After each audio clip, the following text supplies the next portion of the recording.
Bonjour à toutes et à tous. Aujourd'hui, on va s'attaquer à une question que tout le monde se pose, ou devrait se poser. Qu'est-ce qui se passe une fois qu'un projet est officiellement fini? Comment on fait pour vraiment extraire toute la valeur du travail qu'on a déjà accompli? Voilà, c'est la grande question. On passe des semaines, des mois, parfois des années sur un projet. On y met toute notre énergie. Et quand c'est terminé, que deviennent les résultats, l'expérience, toutes les données qu'on a accumulées? Et la réponse, elle est souvent aussi simple que brutale. Rien.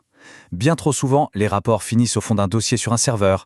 Les leçons qu'on a apprises s'évaporent avec le temps. Et toute cette richesse d'informations, elle est tout simplement perdue. Comme si elle n'avait jamais existé. C'est précisément de ça dont on va parler, ce potentiel perdu. Des projets, même super bien menés, produisent des résultats hyper intéressants qui, malheureusement, ne sont que très rarement partagés ou réutilisés. Et franchement, c'est un énorme gaspillage de connaissances et d'efforts. Alors comment on fait pour régler ce problème?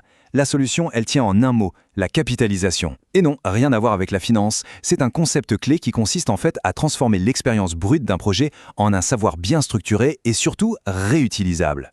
Allons voir ce concept d'un peu plus près. La capitalisation, en fait, c'est le pont, la charnière entre la fin d'un projet et le début du suivant. C'est l'étape qui s'assure que rien de précieux ne se perd en cours de route.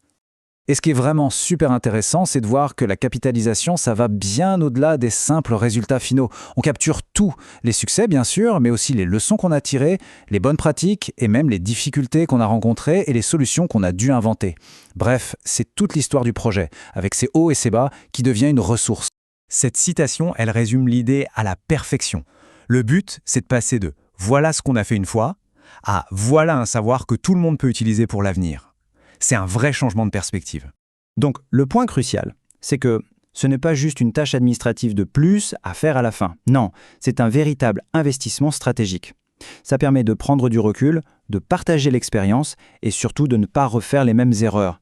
C'est comme ça qu'on donne une seconde vie à un projet. Ok, maintenant qu'on a bien compris le pourquoi, il est temps de passer au comment. Concrètement, comment on s'y prend pour transformer cette expérience de terrain en une connaissance bien propre, bien structurée et facile à utiliser? En fait, le processus est assez logique et peut se décomposer en 4 étapes claires. D'abord, on collecte tout, sans rien laisser de côté. Ensuite, on organise, on trie, on structure toute cette information. Puis, troisième étape, on formalise, c'est-à-dire qu'on met tout ça en forme dans un document clair. Et enfin, l'étape la plus importante et souvent la plus oubliée, on partage. Et concrètement, ça peut ressembler à quoi? Eh bien, ça peut prendre plein de formes. Un rapport classique, bien sûr, mais aussi un guide méthodologique, un manuel de bonnes pratiques, une étude de cas inspirante, ou même une base de données ou un tableau de bord. Le format importe peu finalement. L'objectif, c'est de rendre les résultats clairs, structurés et facilement exploitables par d'autres.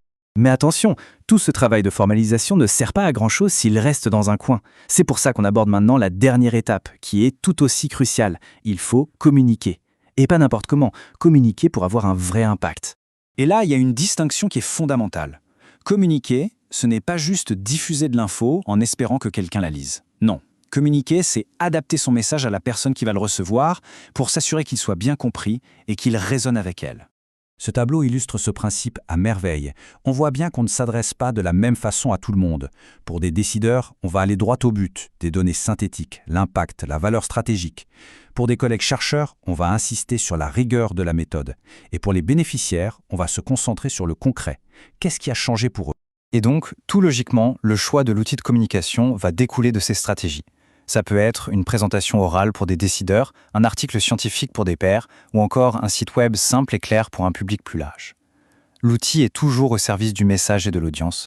Pour finir, il faut retenir que tout ce processus a un but ultime, qui est magnifiquement résumé ici. Il s'agit de s'assurer qu'un succès ne reste pas juste un coup d'éclat isolé, mais qu'il devienne une référence, une base solide sur laquelle d'autres pourront construire et s'améliorer. Ce qui nous amène à cette toute dernière question. Pour réfléchir un peu. En pensant à un projet récent, à tout ce qui a été appris et accompli, est-ce qu'il est vraiment terminé?